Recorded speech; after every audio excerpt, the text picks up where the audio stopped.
What is good, my people? Welcome back to another tutorial today where we are going to create this cinematic Hollywood look, and I will show you the process of how I was able to get this clean look. So stay glued to your phones or your computers or whatsoever, and let's roll the intro.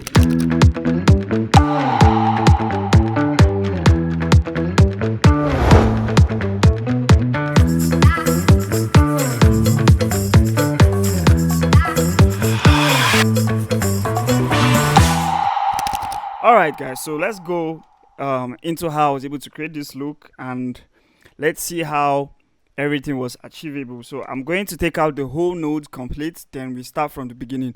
Mind you, my first node here is mostly my noise reduction, where I clean my nodes. These two basically, let me just put them in a compound node and we'll come back to that. So I'll clean up my node and let's start. So basically, what I do first is my white balance. So when I put this on, you'll notice a shift in our color. There's like a shift. I had to like rework on the white balance. I noticed that the blues were kind of much, so I had to bring down the blues a little. Right click, came to linear, then I came to my gain.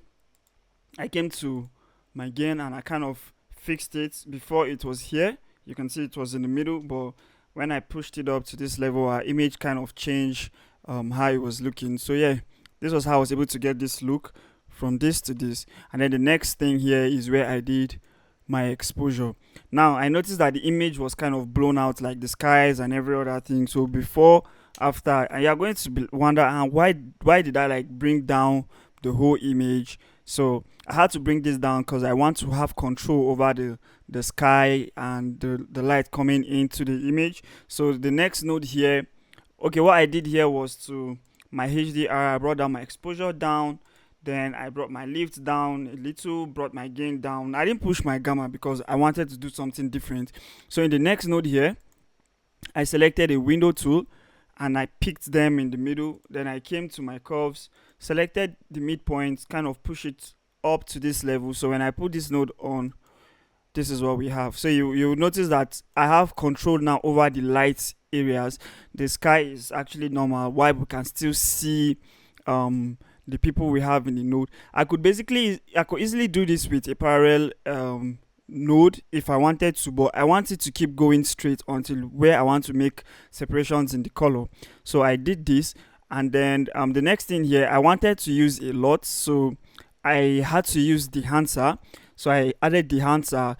Mind you, if you want to get the enhancer, you can use my promo code MELAS and you get the enhancer that's gonna help you. I use the enhancer for most of my professional work because it helps me get the filmic look I need, and well, it is actually controlled. I can control what I want to do and like make it look good to the eyes. So you can notice that this is like a lot I'm using. Sorry, this is a film look I'm using, not a lot.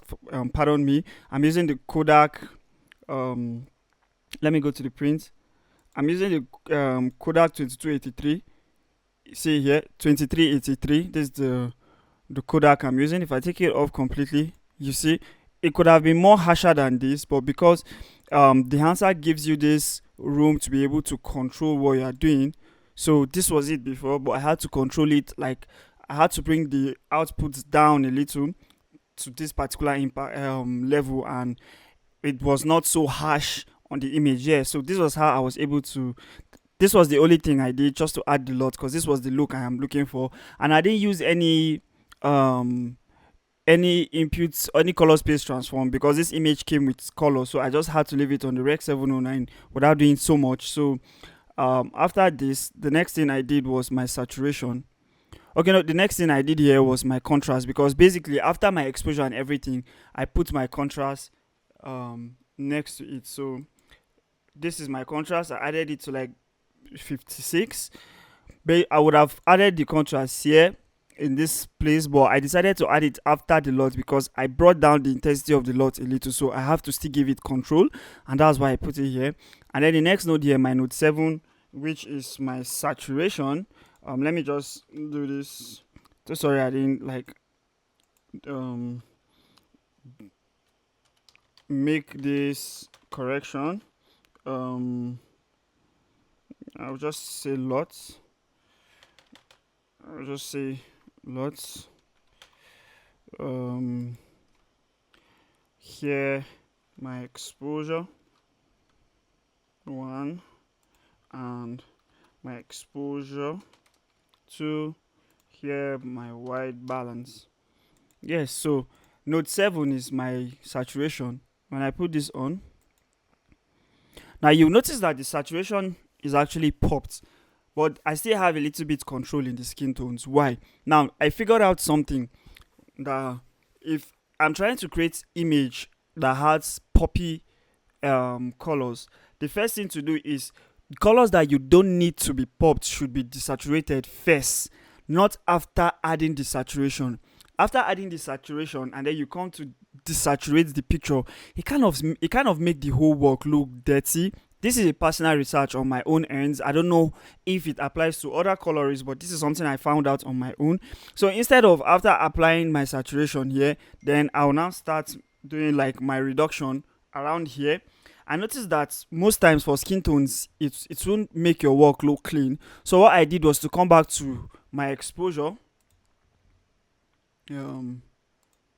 I think it should be my first exposure, yes, where I did my first exposure, because sometimes in that my exposure I want to make every proper correction I need to do before I move to the other node. So if I clean this out like this, you'll notice how popped the skin is, right? Good. So I decided to do it this way. From here I decided to like bring it down from before, so it's more like before the image even gets muddy, I am already cleaning it up from the beginning, so it gives me more control and it helps my image to be clean.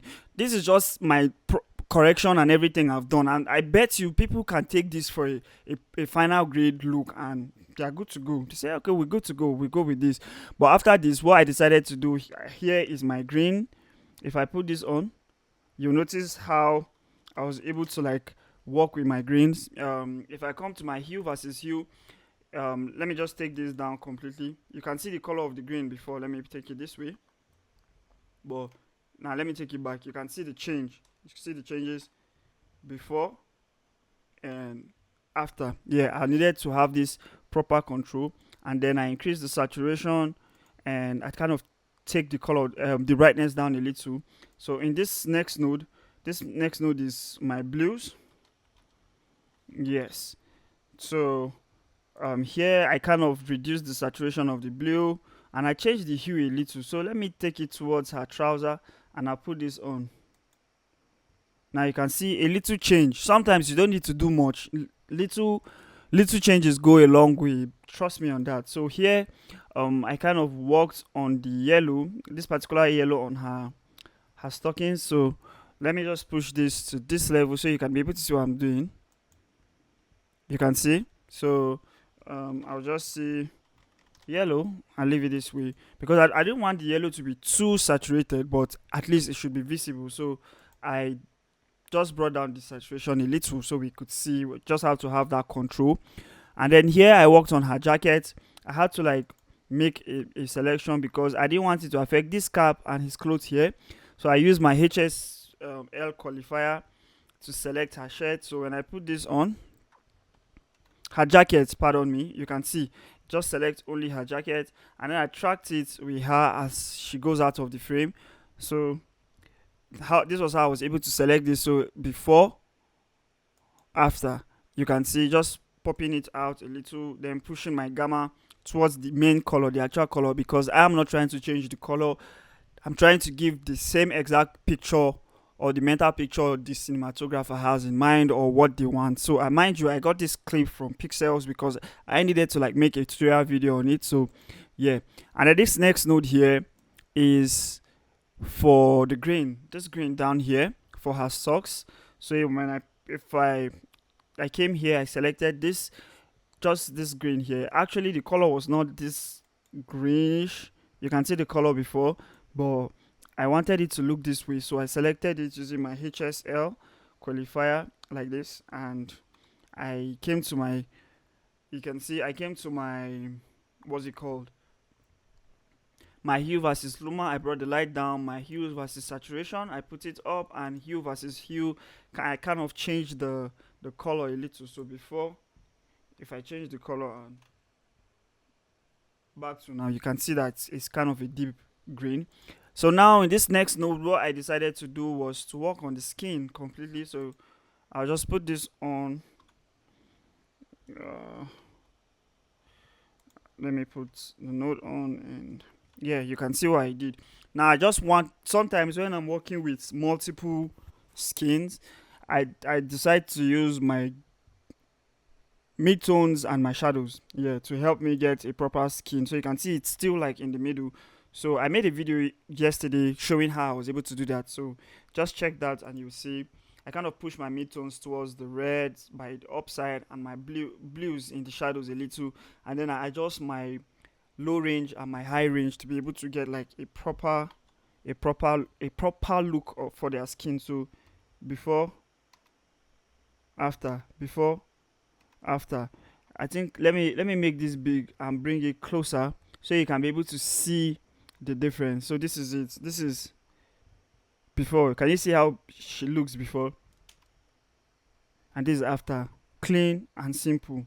Nothing much. So this particular node, I mostly leave this here in case I want to do any global adjustments or so, but I didn't do that here. Then I am this node here for my window one. My window one. Looking at the image, we can tell that this side has a blue sky because the reflection of the sun coming from here is not hitting this place. But then the sun, I'm not going to leave the sun to be this white. So I decided to like, oh sorry, no, this is for this down parts, pardon me. I didn't want this down to be too bright. So I decided to use the linear window to just select this down parts. And then I came to my gamma and I brought the my gamma down to reduce the light. So once I put this on, you'll notice there's a kind of like a low light down here, and then I reduce the saturation. So let me put this on a bigger screen so you can see. You'll notice that this down side is not as bright as before. This was before and this is after. You can see the change, right? Good. So this node here, this next one, is where I made that selection for the sun because I don't just want to leave the sun white. So what did I do? After making this selection, I decided to push, you can see, I decided to push my warmth. So let me put this on. You can see the change. So let me just take this out completely so you can see something. So I've kind of cleaned the warm. You can see this is how it was before, but it is visible. You can actually know that there was a correction made here. So what did I do? I took it to 0.5. That's 500, because sometimes every correction you decide to make, it should not really be visible, but it should be felt. So this was how I was able to get this place to be a little bit warm. So then here was where I created a kind of a little look. Let me put this on so you see. Can you see? This was where like the magic came in. What did I do? In my log wheels, I didn't create the look using my curves this time. I pushed my shadows towards cyan, and then my highlights towards where the middle of my reds and my green, so in between my gold and all that. So when I put this on, this is what I have. If I should take this down completely like this, you'll notice the difference. Just hold on. Before, can you see the difference? This is the difference. This was like it completely before, but then I decided to bring it down to this level just to give it that control. I need to have that control. Yeah, so this is what I have. Then in this particular node, I still decided to work on my shadows a little. What did I do? I just came back and I pushed the shadows up still. I could have still been able to do it here, but sometimes we have to compromise. Just create another node to do that. And if I don't want this particular node, I could just take it off and leave the image like this. But I think I prefer it looking this way. And then this is where I added the textures I needed to add. Here is just my texture pop just to help like give my image a good texture. And if this was more of a closer shot, you would have seen this better than here. This here is my contrast pop. Yes, the effects is here, my contrast pop. You can just check pop and you see contrast pop or texture pop. So I added this and it was able to help me pop out the image. And last but not the least, I added my sharpness. I didn't actually feel the need to add, what's it called, um grains, because not always I would want to use my grains. So yeah, I was able to do this. And then this first node here is where I used to clean up my whole image. This is how I'm able to clean up my image. So if I just put this on, I'll make it a bigger screen, and you would actually see how clean this simple grade looks. And this is it. This is how I was able to create this look. Very, oh, pardon me guys, pardon me. This is how I was able to create this look. Very simple and easy. Anyone can do this if you just follow the fundamentals, and you are good to go. So once more, if you like stuffs like this, then stay glued to my channel. Keep watching my videos. Don't forget to like, share, and subscribe to my YouTube channel. Drop your comments if you want me to talk about anything, and if you want to reach out to me for color work, you need me to grade your work, commercials, movies, musical videos, whatsoever film related, I'm that guy. And my number and my Instagram handle is on the screen, so feel free to reach out to me, and I will see you in my next class. Bye.